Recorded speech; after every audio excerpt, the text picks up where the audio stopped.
customer obsession. Like that is the linchpin to success. You need to understand who you are working with, what they're trying to accomplish, if you're going to be really effective at winning them over as a prospect, helping them use your product as a customer, and earning their loyalty to have them help you get more customers.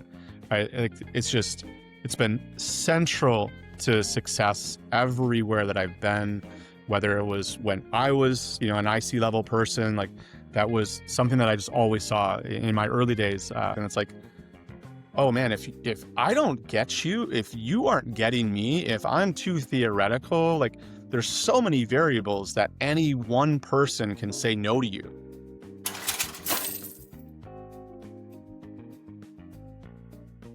Welcome to another episode of Hold the Churn, the show where we go behind the scenes with the sharpest minds in revenue to decode what's changing, what's timeless, and what actually drives growth in 2025 and beyond.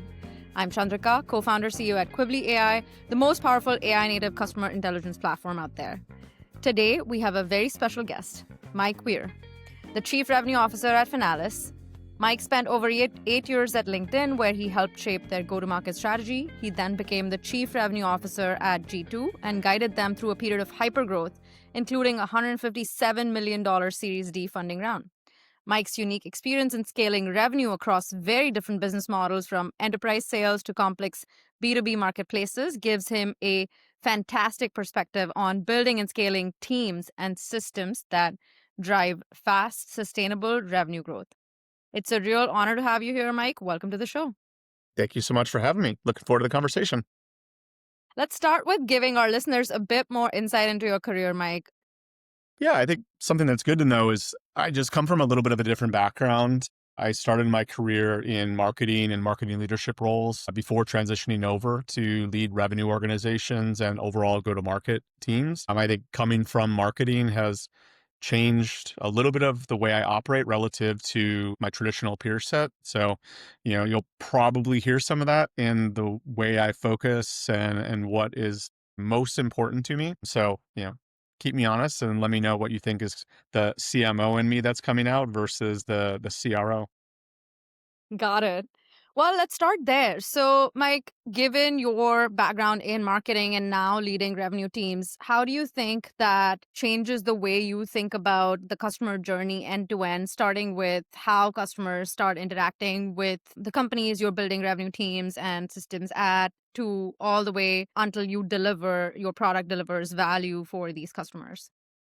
Yeah, I mean, the starting point is that you do look at things very holistically, and that does mean like the framework that I use with my teams is kind of the bow tie, where we're looking at the funnel on the front end of it, which is all about what is the universe that we are trying to build a relationship with, and what's our value to that universe, all the way through to the demand we're creating, the live conversations we're having, the actual pipeline opportunities that we're managing, and then eventually those that we are earning the trust with and converting to customers, for then the next part of the bow tie to open up, which is like, great, now let's have an exceptional onboarding experience. Let's drive adoption. Let's prove ROI. Let's earn loyalty and advocacy. I mean, so, as a marketer to begin with, I wasn't in the day-to-day tough conversations that account executives were having with a prospect who needed help understanding the value proposition or didn't fully believe we could do what we said we could do. And I wasn't in the day-to-day conversations of a CSM who's working with a customer that things could be going great, things could be really challenged. And so really looking at this holistically allowed me to look at it from a framework perspective. And then as I got into the revenue organizations, that's when I think a lot of the nuance became front and center for me to, realize where I had oversimplified things as a marketer. Even though I didn't take a lot of credit for pipeline generation and things of that nature, like I even realized like how much more went into any one deal closing or any one customer relationship going exceptionally well. And so I've grown to really appreciate that I have to run a very holistic planning process that looks from the very early day of there's, a million folks out there that we think should absolutely be doing business with us? Where do we have a great fit? Why? All the way through. How do we actually live up to that promise that we just made via our customer experience? Yeah, that's such a great point, Mike, around there's so much more that goes into closing a deal, getting a customer onboarded. I've been in marketing roles before, and as a founder at an early stage startup, I'm wearing the sales hat often. I've also had the opportunity to work with revenue teams in my previous roles very closely. And one of the things that I sort of noticed as a pattern across the board was attribution from marketing to sales is often broken, and Yeah. it's very hard to understand or credit the teams that really drove revenue in specific scenarios with each deal with each customer. Have you found any tricks up your or do you have any tricks up your sleeve to actually solve for some of those attribution issues? Yeah. I mean, nothing I've found is perfect, but I think that for me, it always starts from just the shared understanding and mantra that it's like we're one team with one goal. At the end of the day, we want to build a amazing group of customers that are highly successful. And through that, we're all going to be successful and they're going to be happy and they're going to stay with us. And so if it's all about how do we help each other be successful, that is the right way to think about it versus the finger pointing, which was, I think especially prevalent, a decade plus ago in kind of the marketing and revenue worlds where there weren't a lot of relationships being built. There wasn't a lot of collaboration. And so it starts from that one team, one goal mentality, but then it's all about operationalizing around that together. Right. And so that's to me where the biggest issues come in is that, we need to have shared objectives, shared OKRs. We want that accountability. You need that accountability for folks to get compensation, for folks to get promotions. But there needs to be that open collaboration so that as we're executing together towards like what we do at all of my companies, we'll do a pipeline projection that has contribution for marketing, for BDR, for AE, and that all sums up to the total amount of pipeline that's needed. And we'll plan around that, we'll execute around that, we'll have monthly meetings about how we're performing, what we're learning, what optimizations we can put in place. And we do that as a collective, right? That's not like me sitting down with the marketing team and talking about their part, me sitting down with the BDR team talking about their part. It's like we're all in the room at one time, we're all talking about it, we're all giving feedback, we're all thinking about like what's my role in helping that be better, because often this is a continuum where marketing's generating demand. We don't convert all that through auto schedulers. Like at Finalis, we've got about 30% of our lead flow that comes in every month that doesn't get auto scheduled. So I need a BDR to jump in and help, further qualify that, help get that meeting set up for an account executive. And so then it leads to, okay, I'm accountable for a target. How am I going to get credit? And the main thing that I've seen work is that, we need to report the business metrics as one number, but in a bonus plan, in a commission plan, I can give double credit, right? Because that's ultimately what I need. I need marketing generating and creating highly qualified opportunities, but they can't convert 100% of them to a meeting for my AE. So I need a BDR ready to jump in and help out. And so I want both of them to get credit on those opportunities where they work together to get to the outcome that we needed. Yeah. The one team, one goal mentality is so important, especially now. What we're seeing on our side, Mike, is companies are changing the way they earn revenue. Revenue models are shifting towards being primarily focused on driving usage, consumption of the product, or outcomes for the customers. And that sort of carries the one team, one goal mentality across the board, not just from marketing to sales, but from sales to post sales, including customer success, revenue operations, finance teams. So, Mike, you've scaled revenue at companies that have radically different business models, from LinkedIn's enterprise sales to G2's marketplace, and now at Finalis. What's the biggest difference in how you think about post sales across these different models? Yeah, I think to me, it's always going to start from who your end customer is and how complex your product is to use. Those become really important variables, right? Because I've lived in worlds where we had marketer as a core client. And then, at G2, we started introducing revenue organizations as a core client as well. And now they both come from different backgrounds. They have different day-to-day responsibilities. They're using different tech tools. And so we had to start thinking about like, how do you support a marketer with our product and platform differently than how I support a revenue person? Right. And like a tactical example of that was, how this then flowed into the product is like, okay, a marketer is happy to log into their My G2 instance. They've got their dashboard, they have all the insights, they have what they need there. A salesperson's not going to log into My G2 and get what they need. They actually want our data to port into their daily system. They want it in their CRM, they want it in their point of activation. And so the starting point has got to be like literally, who am I selling to? How are they using our product? How complex is it? How can I make it incredibly easy for them to use our product and get an ROI from it? And Yeah. once you know that from a customer's lens, you're going to be in a far better position to know how do you structure your products to really live up to the promises you need to be making. Yeah.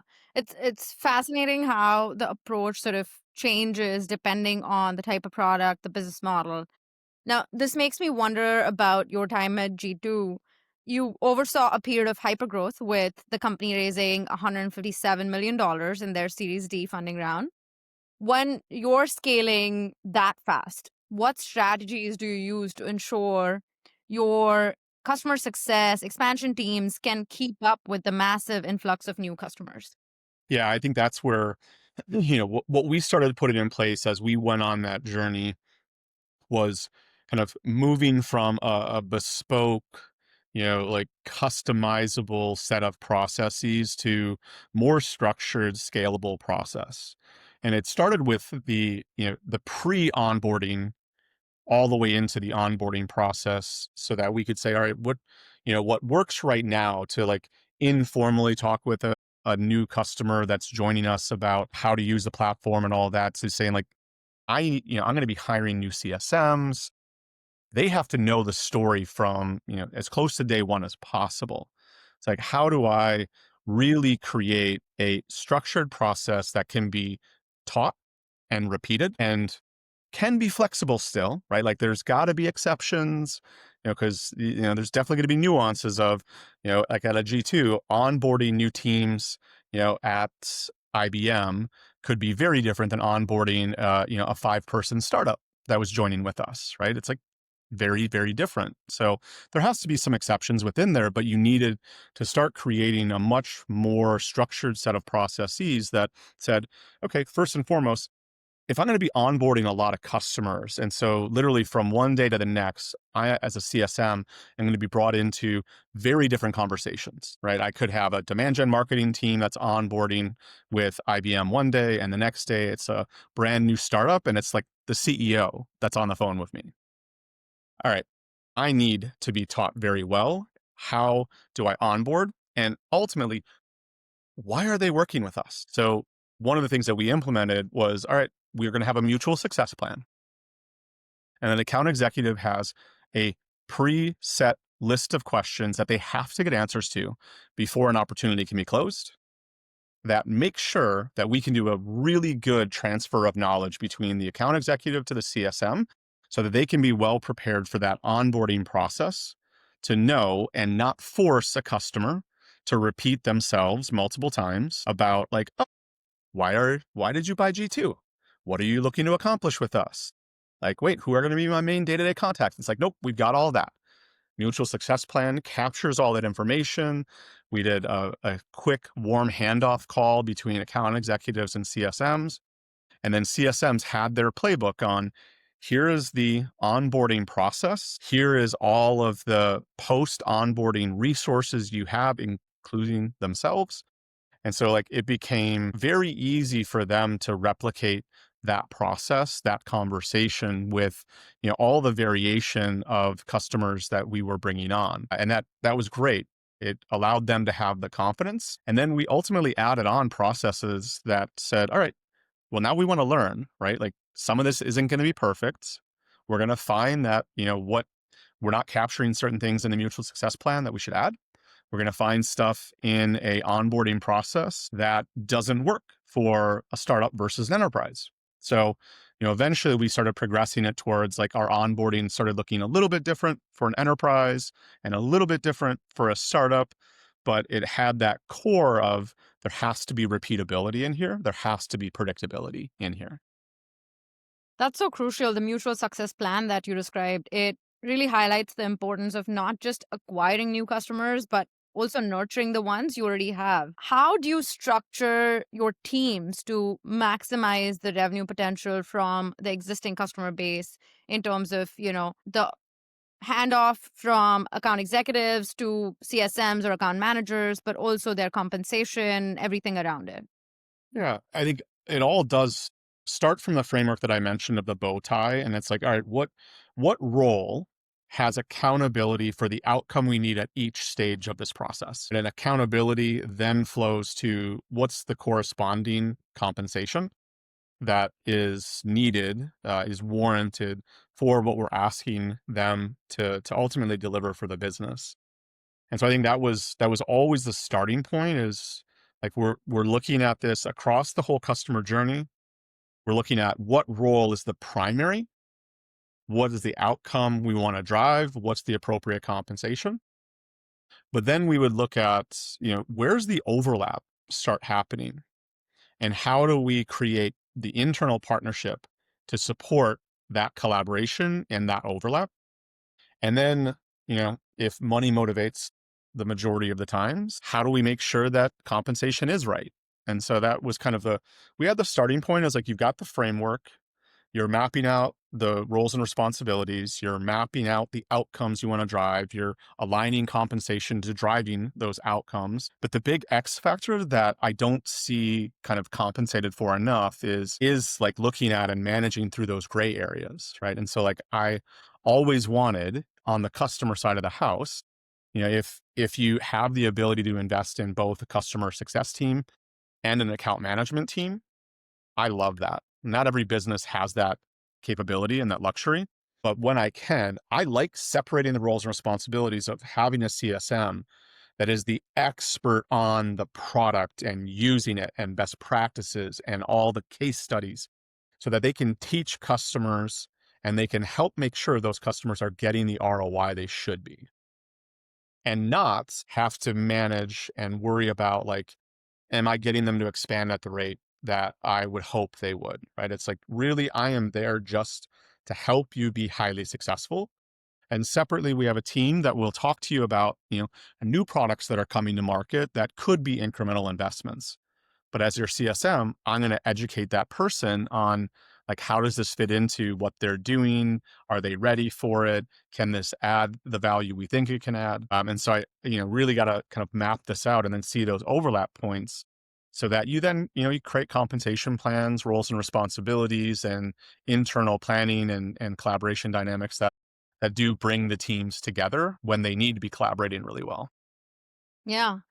In your experience across LinkedIn, G2, Finalis, how were these structures different and what were they incentivizing? What kind of behavior across these teams?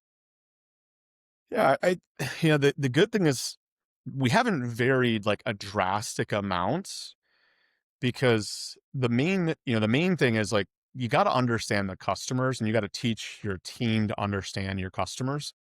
That's the main difference. So like take an example of Finalis where I'm at right now is, we're working with investment bankers, M&A advisors, placement agents. That's very different than, tech sales folks, tech marketers and stuff that I had worked with, previously. And so the big nuance for us, it wasn't necessarily that we massively changed the way we structured the teams. I do have much more on regulatory compliance and that level of expertise within my current world because it's core to our solution. But we also have CSMs, right? And it's like, hey, this is your core point of contact. Right? Like they're going to be the one that walks you through the platform and using it, and are the ones that help get the right experts to the table. But the biggest thing that changed is I now have to teach everybody that we hire the industry, what a broker dealer is, how we are different than our competitive set. Like those are by and large brand new things for almost everybody that we hire. And it's more about like learn this industry, learn this customer base, then learn our product. And if you know those things, the roles and responsibilities aren't drastically different. There's a couple of nuanced team types based on the solution we're providing, but it's really more about like how do you create that customer obsession and industry knowledge so that they're credible, that they're capable of handling the questions that a prospect's going to bring up with them. They're capable of talking in their terms. They're capable of justifying the type of ROI we're going to deliver because it's hard to jump in and start talking to an investment banker like you would to a tech marketer. It's just, Right. it's not going to fly. You're not going to win over that a person. Yeah. Yeah, the industries could be different, but customer obsession is so critical to these roles. Mike, what are some of the common blind spots you've seen among most revenue teams when it comes to understanding the customer journey and obsessing over really delivering value to the customers? Yeah, a couple of blind spots are, not getting probably not getting dialed in enough on who your ICP, your ideal customer profile, really is. I think oftentimes we keep it too broad. Even saying tech marketer is too broad. It's like it works for this conversation, but in planning with my team, like at LinkedIn, we built out a whole account profile and we mapped the width of the potential relationship that we could create across, the whole US Google marketing team, right? It wasn't, hey, go sell the Google marketing. It was, okay, there are 50 different teams in the US that we could be selling to. All of them, by and large, have, different budgets, different objectives, different decision making criteria. And I need to know exactly, who is in the demand generation team for what product and what outcome are they trying to drive. And then I also need to know the branding team, the event marketing team, the PR team, all that. Like, each of those are going to be very different conversations. And so I think a blind spot is not going deep enough and understand who is that true end customer.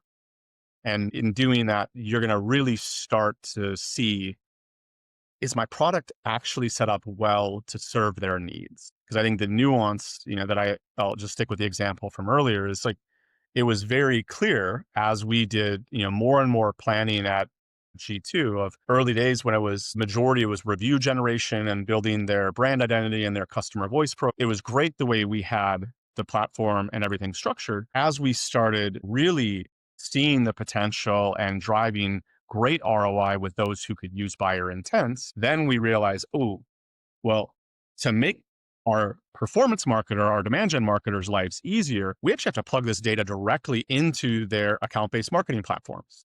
We have to plug it into their media buying platforms, right? Because right now they're downloading a CSV file and then they're manually uploading that and then they're inputting it. And there's all sorts of manual labor errors that can happen. It's like, well, let's just create an open API program. Let's connect directly into these platforms and make their life easy. But if we weren't really focused on who is the end client that we're selling to, where before we were selling to customer marketers and brand marketers, now we're selling to demand gen marketers, their needs are totally different. Their ROI, totally different. And so that's one of the bigger ones that I've seen is like, you're just looking too broadly at who you're selling to and why you think you're amazing for them. Yeah.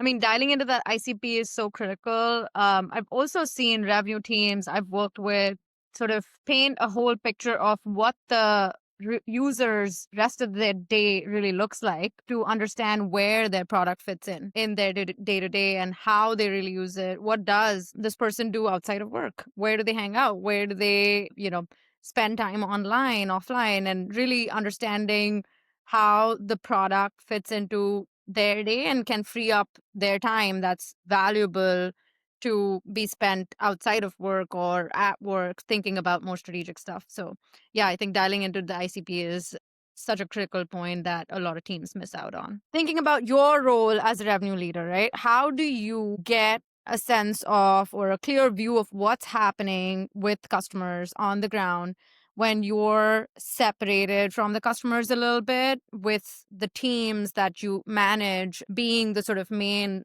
points of contact for your customers? Yeah, it's I mean, I think there's the obvious, which is no matter how big your company is, you better actually be talking to some customers. Right. And so that is incredibly obvious, yet oftentimes not being done. I I want to trust and take the word of my team, but at the same time, I don't want to be ignorant. And so I think the starting point for us, wherever I goes, it's like we're gonna have a executive sponsorship program. Right. And no matter what, we're going to be helping the team multi-thread, create deeper relationships. But I want to have a direct conversation with customers. And I want to be directly involved in some level of conversations with prospects as well. Right. And so I want to understand the legitimate reasons why prospects say no to us, to learn from it, to improve on that. And I want to be talking directly to customers. So that's one to one. That's great. That can, help form your opinions and allow you to have some counterbalance to what you're hearing from your team. But it is one to one, and it's limited in how many folks you can build relationships with, especially in a world like, at G2, we had gotten up, during my time there to, north of 3,500 customers. So I've got a maybe close to statistically valid sample size of customers I'm talking to, but it's definitely not going to be representative. And so that's where you've got to layer that in with more scaled signals. So I think it's mandatory that you're running a customer NPS program. But an NPS program, you've got to understand what its limitations are. It's going to give you directional signal of, what that sample is telling you. So you've got to think about, your sampling on there. You've got to think about the size of responses within there. You might need to have NPSs for different situations. At Finalis, we have an NPS for onboarding. So after the onboarding process for everybody, we get an NPS read from them. And we do that separately from our standard customers. So anybody who's gone through onboarding is not eligible for our standard NPS. I want to know, for those that have been with us, that have been using us, like I want to know where you're at right now. And I separately want to know how you feel after the onboarding process as a really critical stage of setting the foundation of our relationship.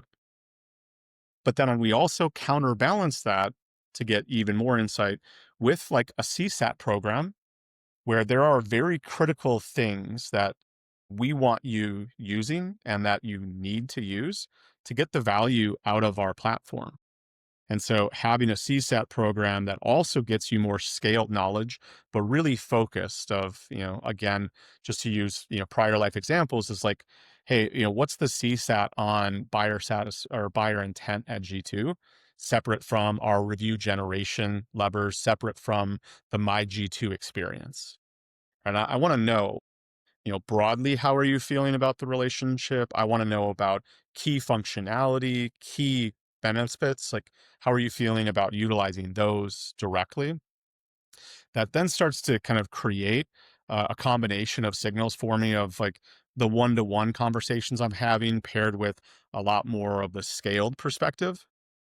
And then the final link is like, honestly, don't overlook the live conversations with your teams, right? We've done in the past building internal product councils, and those become really good sounding boards for what are we hearing from customers?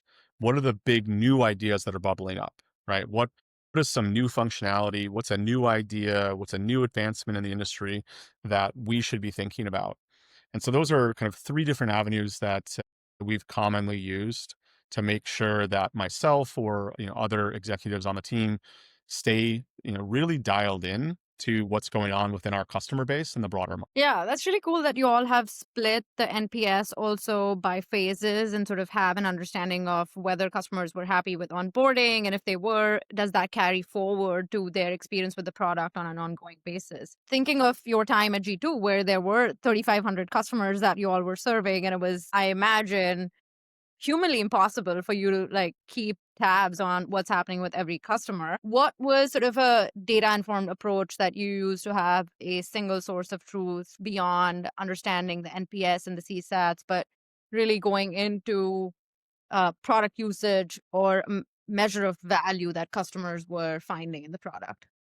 Yeah. So we ultimately built a customer health score, right? And we looked at that customer health score, really trying to calculate that across two vectors: our self-interested vector and the very related to self-interested vector of like, is our customer going to get the value? And our self-interested was like, are they going to renew or not? Right. So they're absolutely intertwined. If you're not getting the value, you're probably not going to renew. But we had a couple of different things that we tracked, and I don't want to get into proprietary stuff, but we had kind of three main high level areas that we saw.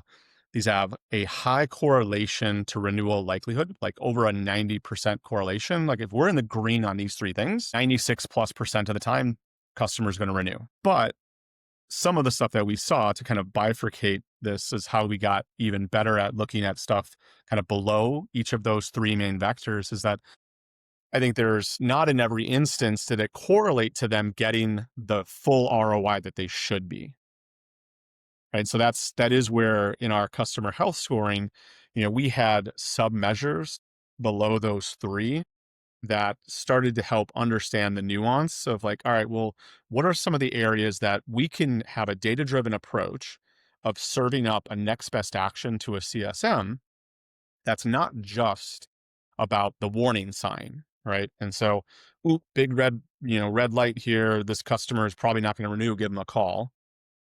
We also wanted like leading indicators. We also wanted, reasons to reach out on, day 90 of the relationship, not just on there's only 90 days left until the renewal.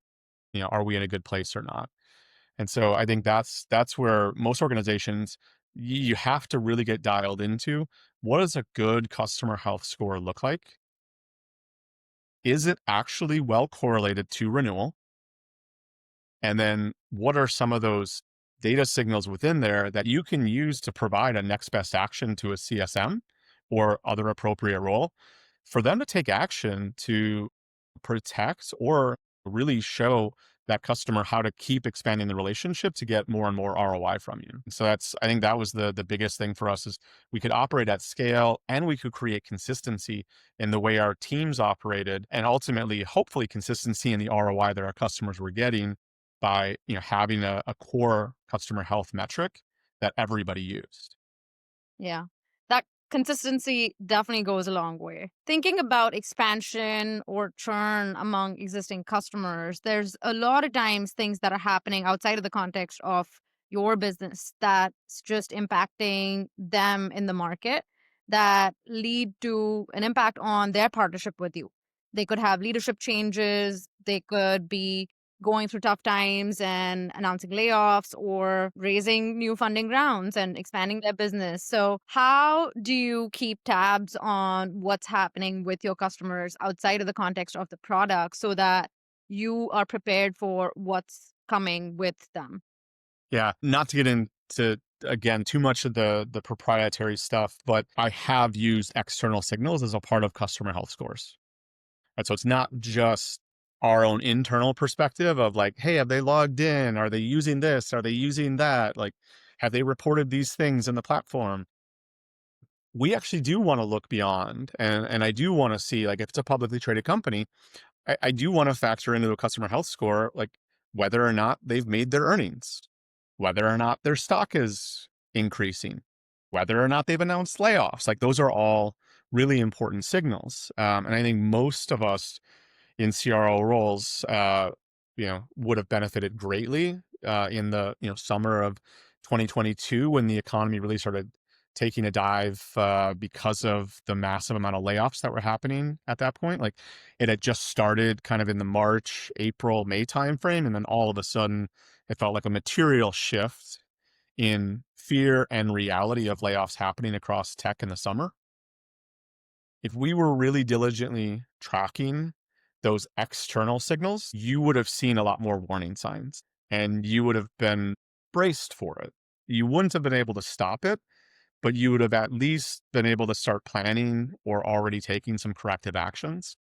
So it's a great question. It's a great thing to remind folks of is don't just keep the blinders on of your own, like, are they using my product as I think they should? There's a lot more out there that you need to be mindful of that ultimately leads to, like, you know, in tough times and you're having to make cuts. Like, we were part of that group that was having these conversations with tech marketers. Like, I understand you just lost 50% of your budget. We could be delivering an amazing ROI, but when you lose 50% of your budget, you're going to have to cut out some winners too. Right. And so it's like, all right, we've got to know and we've got to figure out, like, how do we ultimately make sure if you got to go from 15 vendors to 3 vendors, how do we stay in that 3? Yeah. Yeah. Knowing that, there's not a whole lot of control all the time that you have over what's happening with these customers outside, but just being prepared, knowing what's happening so that you can plan better is so crucial. Now, let's change gears to our favorite topic, AI. With where AI is heading, what do you see as the biggest opportunity for revenue teams to leverage intelligent automation, all the other great things that are coming up with AI being sort of part of the day-to-day workflows now? Yeah, I take a little different angle on this. It's more of, let's talk about the cautionary tale first. I think that the potential is going to be, as we all expect, so massive and feel so daunting because the opportunities are going to be too plentiful. But the biggest problem that we all are going to continue to struggle with is, are we getting ahead of this to make sure that we have our own internal data in order to be able to effectively power AI and all of the potential that it's going to bring to creating more efficiency in a customer management process, to creating more efficiency in the prospecting world, to creating more efficiency in outreach? Because, as automation started becoming more prevalent a decade ago, I think the biggest issue that folks faced is the same issue they're facing now with AIs. They didn't have their data in order. Stuff was living in 15 different systems. They were, sometimes even contradictory data sets. And so you ended up pumping bad data in to an automation that created way more bad data out. AI has the same potential issue. Right? If you're training a model on bad or incomplete data, you're going to get opinions from AI that is uninformed. And so, like, that's one thing AI hasn't solved for is like, hey, your data sucks. Give me some better information here. Like, so I think revenue teams have to get very, very data oriented, have to partner with product, with finance, with marketing and other teams and make sure that they have really good data governance, they have great data architecture so that they can train models, they can partner well with AI enabled platforms to realize the potential of it. And like without that, you're going to have a lot of failed tests and wonder why. Yeah, agree with you there. Garbage in, garbage out. Thankfully, with AI, we also have the ability to clean up the data quickly and much more efficiently than we used to. So we're definitely going to see some good changes coming to revenue systems, teams, tools that teams are using, and hopefully driving more growth for teams like yours. So last question, Mike, as we wrap up here. If you could give every revenue team one superpower to better drive revenue growth. So think marketing, sales, customer success, revenue operations. Feel free to split it across all 4 of these or just come up with one blanket superpower. What would that be? Yeah, it's what I've echoed before. Customer obsession. Like that is the linchpin to success. You need to understand who you are working with, what they're trying to accomplish, if you're going to be really effective at winning them over as a prospect, helping them use your product as a customer, and earning their loyalty to have them help you get more customers. It's been central to success everywhere that I've been, whether it was when I was, an IC level person, like That was something that I just always saw in my early days. I was lucky because I got thrown into field marketing, in my early career because we had some layoffs and everything. And then, I went in market and I was just like out there all of a sudden, going from this theoretical marketing perspective to now I'm literally leading seminars and presenting to prospects. And it's like, man, if I don't get you, if you aren't getting me, if I'm too theoretical, like there's so many variables that any one person can say no to you, right? And if I don't get you, if I don't get this market, then the best ideas aren't going to work. So that's the superpower. If you are customer obsessed, then your ideas are going to be more relevant, they're going to be more focused, they're going to have a higher likelihood of success. So you've heard it, folks. It's customer obsession. That's the one superpower that Mike endorses for all revenue teams. Mike, this has been fantastic. Thank you so much for being here. One last question. Is there anything that you were hoping we would get to that we haven't touched on? We covered a lot of ground. So I would just say as a final parting thought is to really be thinking about what you have in your tech stack. I know AI is top of mind for all of us. There's going to be a lot of failed tests out there. So make sure that you're thinking about your data, you're thinking about what you already have, and ultimately what you need to empower your team with. Start being very, very mindful of what your tech stack looks like and how to make sure it's set up to create the efficiency that we all want for our teams. Mike, this has been incredible. Thank you so much for spending time with us. And I know our listeners will get a ton of value from your insights. Where can they find you if they want to get in touch? Please reach out on LinkedIn. Best place to find me, best place to connect, and feel free to send me an email. Perfect. Thank you so much, folks. See you on the next episode of Hold the Churn.